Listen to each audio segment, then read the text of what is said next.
오늘 말씀의 제목은 본문 중에서 예수님이 하신 이 계명보다 더 큰 계명은 없다. 여러분, 우리가 알다시피 하나님께서 모세를 통해서 이스라엘 백성에게 계명을 주셨지요.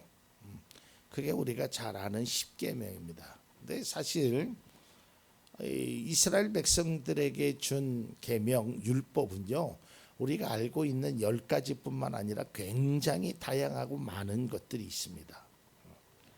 그러나 우리는 그저 하나님께서 성경 출애굽기 20장에 얘기한 것처럼 이제 10가지 계명들을 알고 있죠. 우리 그리스도인들은 하나님께서 우리에게 주신 그 계명을 소중하게 여길 줄 알아야 돼요. 그리고 그 계명을 지켜야 합니다. 아니, 적어도 지키려고 노력은 해야 합니다.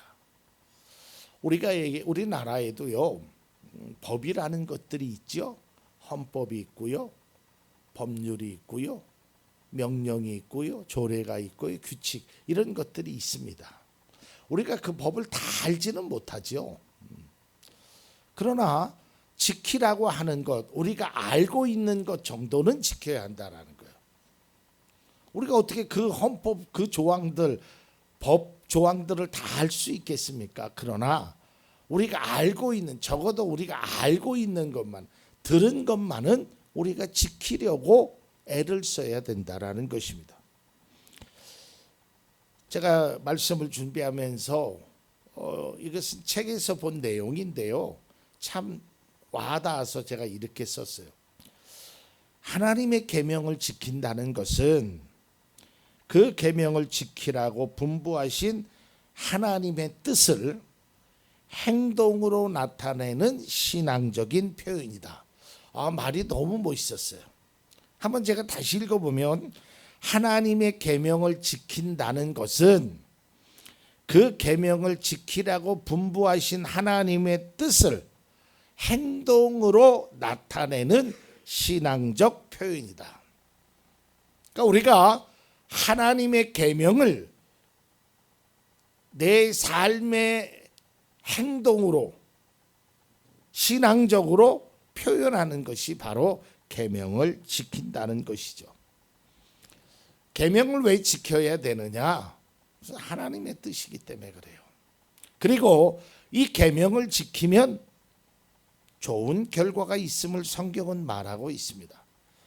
레위기 26장 3절에서 4절을 보겠습니다. 너희가 내가 세운 규례를 따르고 내가 명한 계명을 그대로 받들어 지키면 나는 철 따라 너희에게 비를 내리겠다. 땅은 소출을 내고 들의 나무들은 열매를 맺을 것이다. 이게 하나님의 말씀이에요. 그러니까 규례를, 계명을 잘 지키면 하나님께서 필요한 것을 너희에게 주시겠다라는 거예요. 제 말이 아니고 성경의 말씀입니다. 그런데 반대로 계명을 지키지 않는 것은 어떤 것일까? 요한일서 2장 4절입니다. 하나님을 알고 있다고 하면서 하나님의 계명을 지키지 아니하는 사람은 거짓말쟁이요, 그 사람 속에는 진리가 없습니다. 하나님의 계명을 지키지 않는 사람은 그 속에 진리가 없다, 진실성이 없다라는 거예요. 이만큼 계명이라는 것은 중요한 것입니다. 성경을 보면 하나님께서 우리에게 주신 계명이 얼마나 중요한지를 아주 곳곳에서 볼 수 있습니다. 우리가 그런 말 많이 들었지요. 또 저도 여기서 몇 차례 한 것 같아요. 어렸을 때 어른들이, 야, 어른 말을 잘 들으면 자다가도 떡이 생긴다. 근데 그때는 그런 생각했어요. 에이, 뭐 어른 말 잘 들어봤자 뭐 떡이 생겨. 그냥 어른들이 나를 심부름 시키려고 내가 원하는 것보다 부모가 원하는 걸 하라고 만든 말이다 이렇게 생각이 들었어요. 근데 나이 들어서 보니까 맞아요. 어른 말을 잘 들어서 손해 볼 일이 없어요. 여러분 신앙도 마찬가지예요. 하나님의 말씀 잘 들어서 손해 나지 않습니다. 왜냐고요? 하나님의 말씀은 진리이기 때문에 그래요. 또 하나님은 그 말씀을 듣는 자를 통하여 하나님께서 역사하시고 일하고 계신다는 거예요. 그게 하나님의 귀한 말씀이고 우리를 향한 권면이고 우리를 향한 명령이 되는 거예요. 그러니까 그 말씀대로 그 규칙대로 지키는 거예요. 복음서에 보면요, 어떤 사람이 예수님 앞에 찾아와서 예수님 어떻게 해야 영원한 생명을 얻을 수 있겠습니까? 라고 질문해요. 영원한 생명. 이건 뭐예요? 결국은 살아서 영원한 생명이 아니라 하늘나라에 갈 수 있겠습니까? 묻는 거예요. 이때 예수님이 이렇게 대답합니다. 마태복음 19장 17절입니다.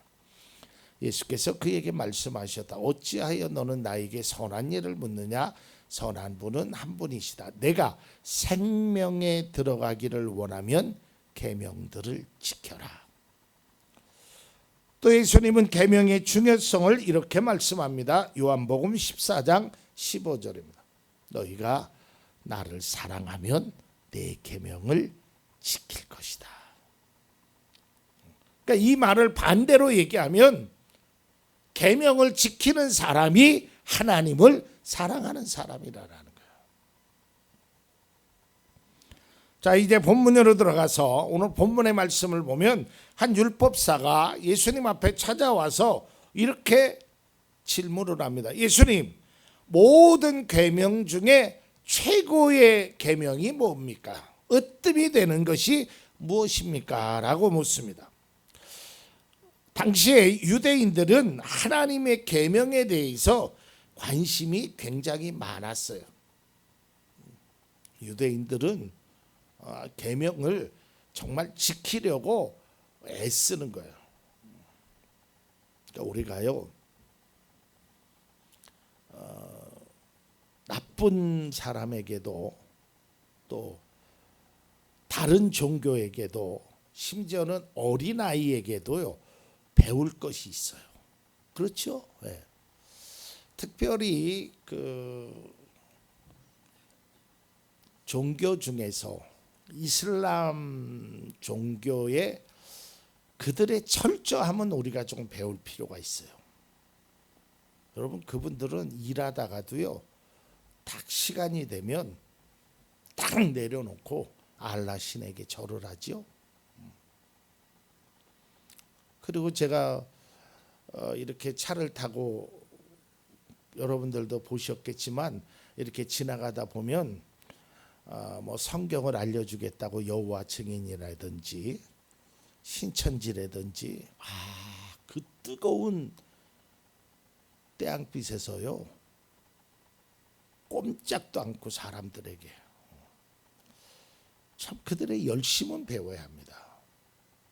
그들의 내용은 중요하지 않지만 우리하고 다른 것이고 바른 것이 않지만 정말 우리는 그들보다 더 귀하고 더 진리되고 더 진실된 것을 가지고 있음에도 불구하고 우리는 계명을 너무 무시하면서 살아가고 있다라는 것이죠. 율법사가 예수님 최고의 계명이 무엇입니까? 라고 물었을 때 예수님은 이렇게 대답을 하십니다. 첫째는 하나님을 사랑하는 것이고 둘째는 이웃을 사랑하는 것이다. 그런데 여러분 이 말씀을 하나님을 사랑하는 것이 1번, 이웃을 사랑하는 것이 2번. 이제 이거를 예수님은 다른 복음서에서는 이렇게 표현하고 있어요. 자, 비슷한 내용이 마태복음 22장 37절에서 39절에 있는데요. 예수께서 그에게 말씀하셨다. 내 마음을 다하고 목숨을 다하고 내 뜻을 다하여 주 너희 하나님을 사랑하여라 하였으니 이것이 가장 중요하고 으뜸 가는 계명이다.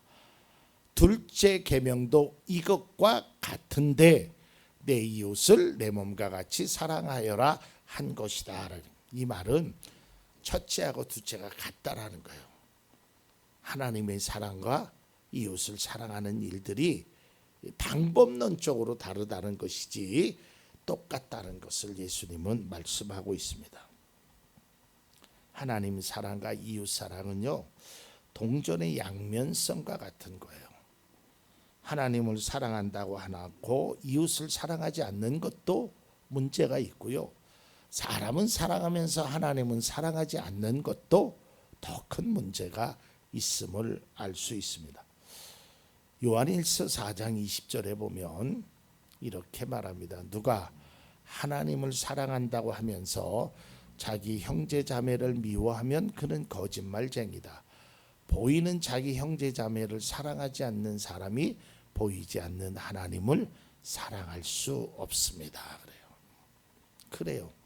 그래서 하나님은 사람과의 관계도 중요하고 또 하나님과의 관계도 중요함을 이야기합니다. 자, 이제 두 개를 좀 나눠서 한번 말씀을 드리면, 하나님을 사랑한다라는 것은요, 신앙의 본질이고 중심입니다. 여러분, 우리가 진짜로 하나님을 사랑하면 그 말씀에 순종하는 것이 기뻐요. 그냥 하나님을 사랑하면 하나님이 어떤 말씀을 하시든지 간에 그 말씀을 들으려고 한단 말이에요. 그대로 따르려고 한단 말이죠. 그리고 관심이, 우리의 눈길이, 우리의 발걸음이 하나님이 원하시는 곳으로 자꾸 향하게 돼요. 여러분, 신앙은 단순한 진리가 아니에요. 단순한 지식이 아니에요. 그냥 내가 아는 것, 이게 신앙이 아니라니까요. 내가 느껴지고 깨달아져야 이게 온전한 신앙으로, 삶으로 변화가 일어날 수 있다라는 거예요. 그리스도인이라면 하나님을 누구나 사랑하겠지요. 아마 여기 계신 분들도 다 하나님을 사랑하시는 분이라 생각되어집니다. 그런데 오늘 성경은 이렇게 말씀하고 있습니다. 오늘 본문 30절입니다.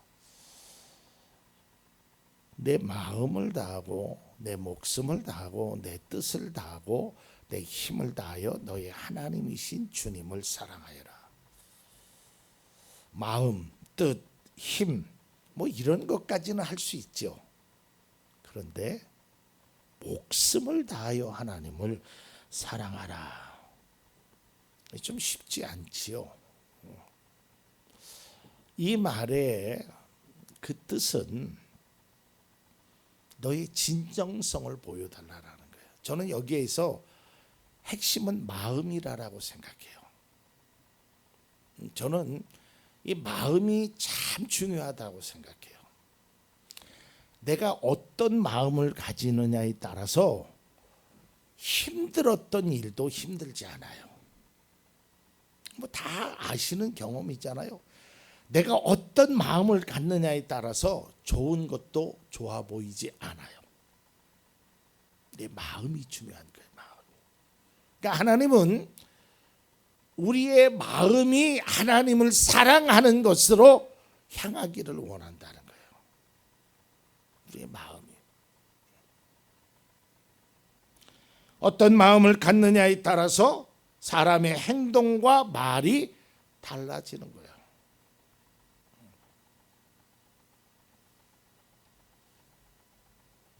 제가 어제 오후에요, 상당히 화가 많이 났었어요. 아니, 일주일 전에 렌탈한 에어컨이 되질 않는 거예요. 에어컨에서 찬바람이 나와야 되는데 뜨거운 바람이 나오는 거예요. 그래서 기술자가 다시 와서 손을 봤는데 또 하루 만에 또 고장이 나는 거예요. 그러니 막 땀은 나지요. 마음속에 화가 나서 전화를 했더니 막 화를 돋구는 거예요. 나 이거 도저히 이 제품 못 믿겠다, 가져가라. 그랬더니 위약금을 내라라는 거예요. 말도 안 되는 소리죠. 막 화가 막 이제 그리고 전화를 끊었어요. 그리고 약 한 10분 정도 지날 때 제가 무슨 생각을 했냐면, 제가 새벽에도 그랬고 가끔 그런 말 하거든요. 화날 때는 말하지 말아라. 이게 제 마음에, 그래 말하지 말자. 샤워 한 번 더 하지. 근데 그 상담원이 또 전화가 왔어요. 그때는 제가 톤도 다운했고요. 그냥 그 사람에게 그래서 가급적이면 월요일 날 좀 해주셨으면 고맙겠다라고 제가 부탁하는 것으로 전화를 끊었어요. 똑같은 상황이거든요.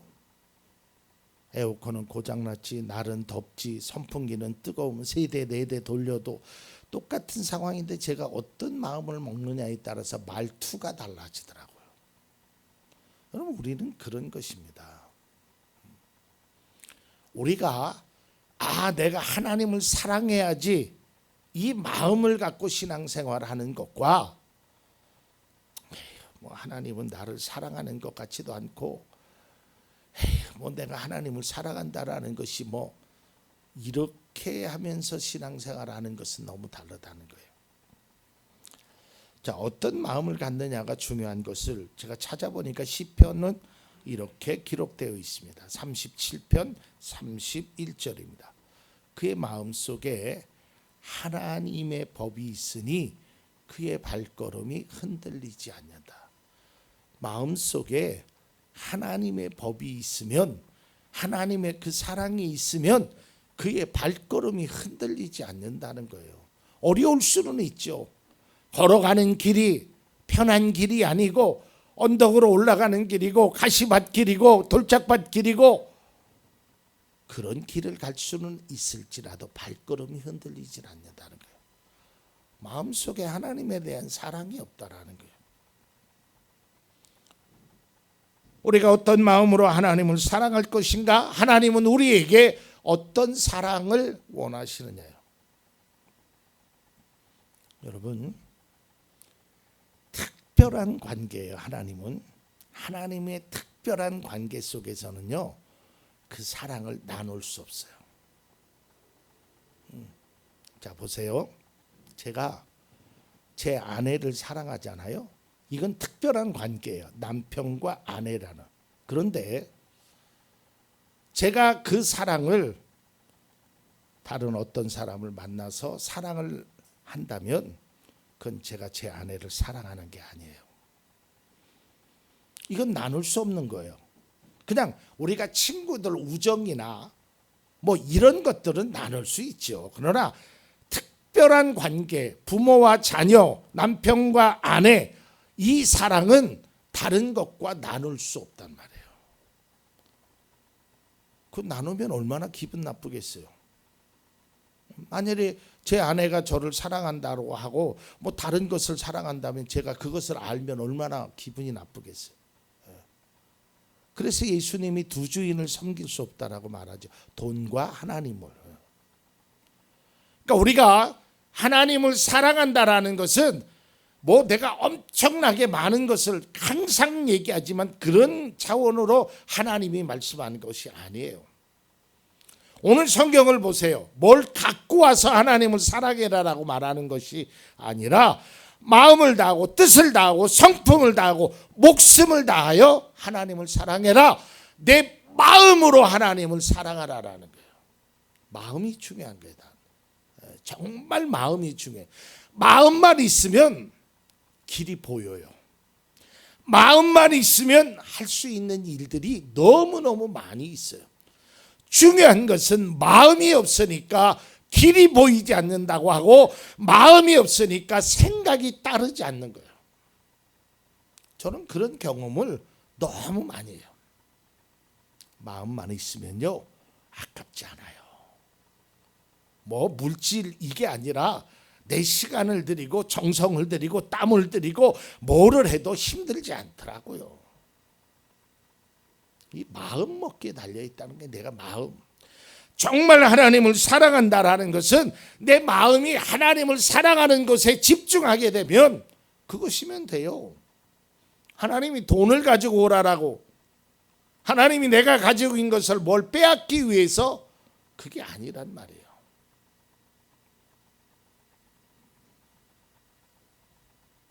입술로만 하나님을 사랑한다고 하는 것은 옳은 방법이 아닙니다. 진짜 사랑한다면 사랑의 모습을 보여줘야 돼요. 아니, 사랑을 입증시켜줘야 돼요. 그리고요, 그 사랑은 감동이 있어요. 이 글은 제가 쓴 거거든요. 제가 써도 너무 멋있더라고요. 한번 보세요. 사랑하는 사람은 사랑의 모습을 보여줘야 되는데, 그냥 보여주는 것이 아니라 그 보여줌을 통해서 저 사람이 나를 사랑하는구나라는 것이 입증이 돼요. 느껴진단 말이에요, 상대방이. 그러면 그 느껴지는 상대방은 뭐가 찾아오겠어요? 감동이 찾아오는 거예요. 저 사람이 나를 저렇게 사랑하는구나. 여러분, 우리의 사랑이 우리의 진정한 마음을 통해서 하나님을 감동시켜야 됩니다. 이게 진짜 사랑이에요. 하나님을 감동시킬 수 있는 사랑이야말로 그리스도인들이 보여줘야 될 사랑이라는 말. 하고 싶으면, 시간이 남으면, 필요하면, 여러분 그런 거 바람직하지 않아요. 여러분 사람도요, 여러분들이 그런 대접을 받는다고 해보세요. 필요할 때만 전화하고 자기가 이용할 때만, 여러분 그러면 감동도 없고요, 기분도 나빠요.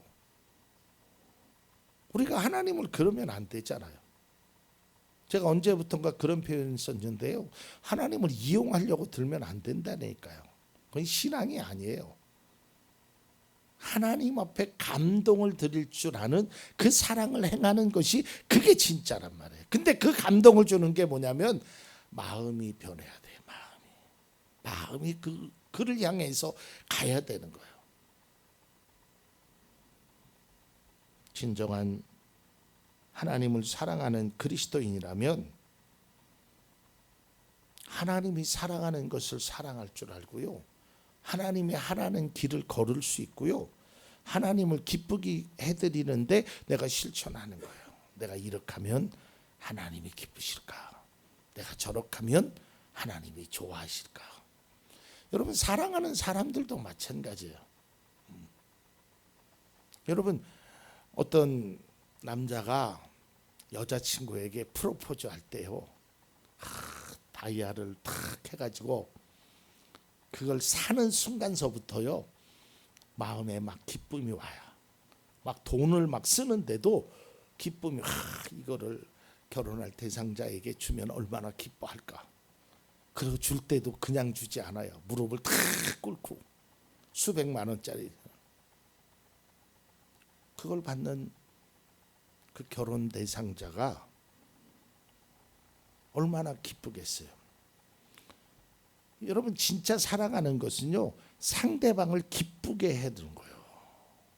근데 그 상대방이 기쁘게 함으로써 그 기쁨이 나에게까지 오는 거예요. 우리가 하나님을 기쁘게 하잖아요. 그러면 그 진정성 있는 그 기쁨이 결국은 나에게로 온다니까요. 이게 신앙이고 이게 믿음의 삶이 보여줘야 될 신앙적 모습이란 말이에요.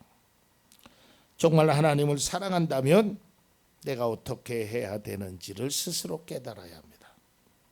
방법은 다양할 수 있어요. 이렇게 사랑하는 방법이 다이아만 줄 수 있는 거, 그 고가품만 얘기하는 것이 아니라요. 우리가 어렸을 때 했던 풀에서 풀을 탁 뽑아가지고 그 꽃반지를 끼워주는 거, 그것도 사랑하는 방법이에요. 방법은 다양할 수 있어요. 그러나 중요한 것은 본질, 마음이란 말이에요. 마음.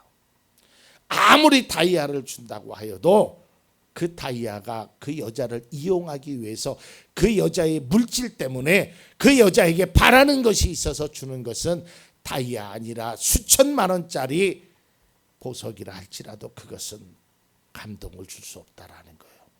하나님이 우리에게 원하시는 것은 우리의 마음입니다. 자, 이제 이웃을 사랑하라라고 말씀하시는데요. 오늘 성경 보니까 둘째는 31절에 조건이 하나 붙어 있어요. 둘째는 이것이다. 내 이웃을 내 몸같이 사랑하여라. 내 몸처럼 이웃을 사랑하라라는 거예요. 우리가요,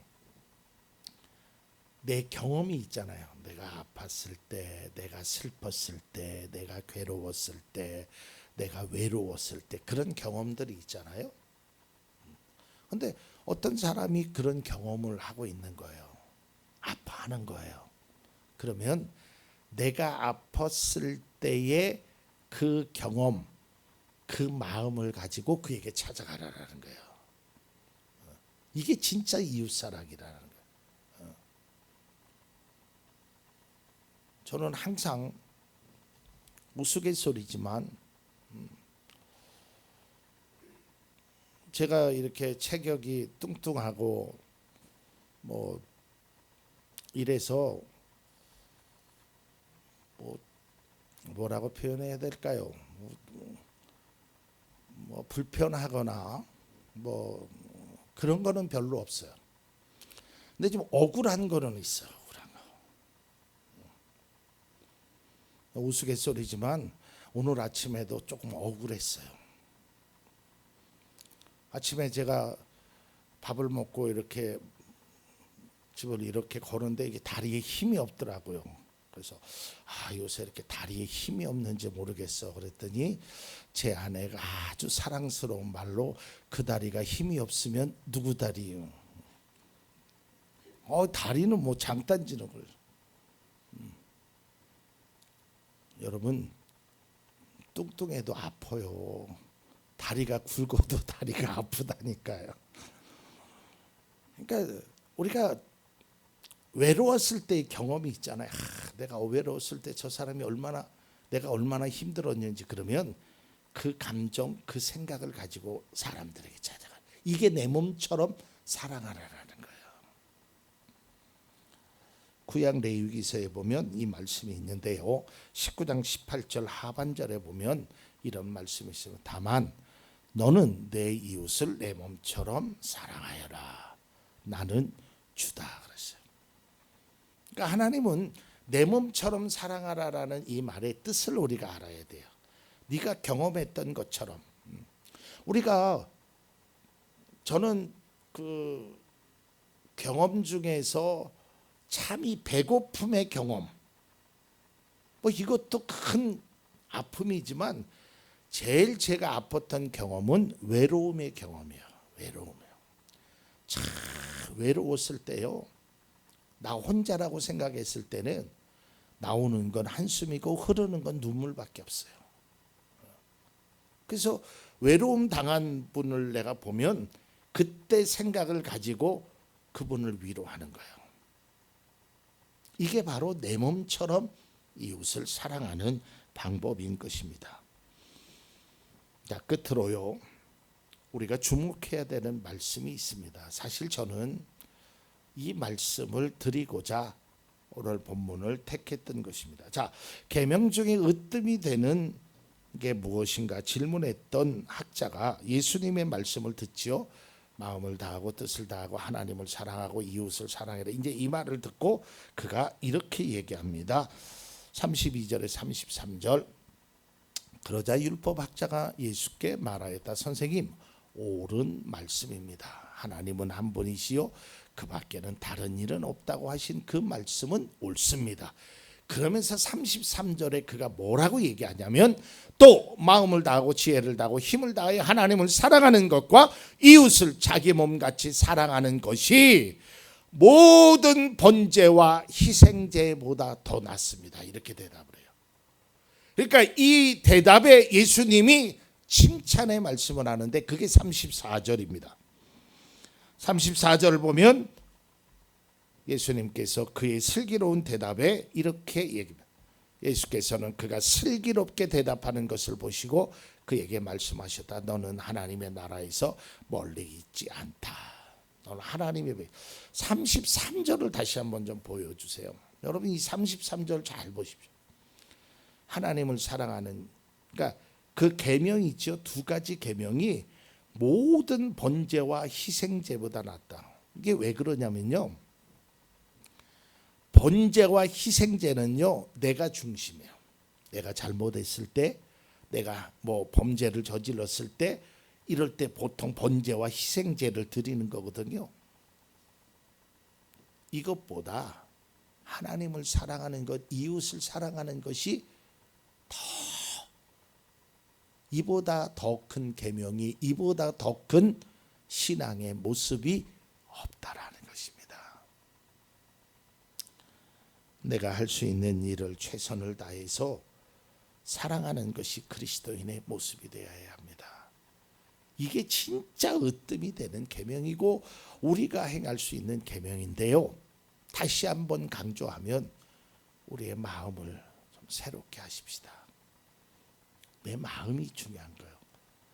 내 마음이 어떤 마음으로 바라보느냐에 따라서 예쁜 꽃도요 지저분하게 보일 수 있어요. 그러나 내 마음이 어떤 마음으로 바라보느냐에 따라서 더럽고 취한 것도 그저 더럽고 취하다고 발길을 돌리는 것이 아니라 안타깝고 불쌍하고, 그리고 그것을 깨끗하게 할 수 있는 방법을 찾게 되는 것입니다. 그래서 예수님이 그래서 말씀해, 이건 뭐 구약 신명기 6장에 있는 말씀을 인용하신 건데요.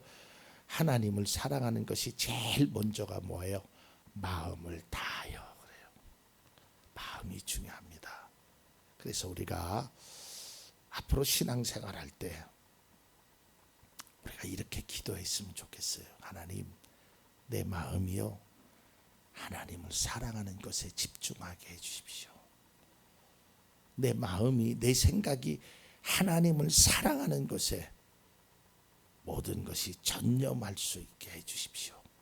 그리고 이웃의 아픔, 슬픔 내 것으로 여겨질 수 있는 그런 마음을 달라고 기도하게 될 때 우리는 희생제와 번제물을 드리는 것보다 하나님이 더 기쁘게 받으시는 예배, 우리의 감사, 우리의 헌신이 됨을 잊지 않으시기를 바랍니다. 하나님은 우리를 끝까지 사랑하시고 우리에게 기대하시는 것은 다른 것이 아니라 우리의 마음입니다. 우리의 마음으로 하나님을 사랑하고 우리의 마음으로, 나의 생각으로, 나의 경험으로 내 몸처럼 이웃을 사랑하는 그런 아름다운 모습이 우리 가운데 있기를 바랍니다.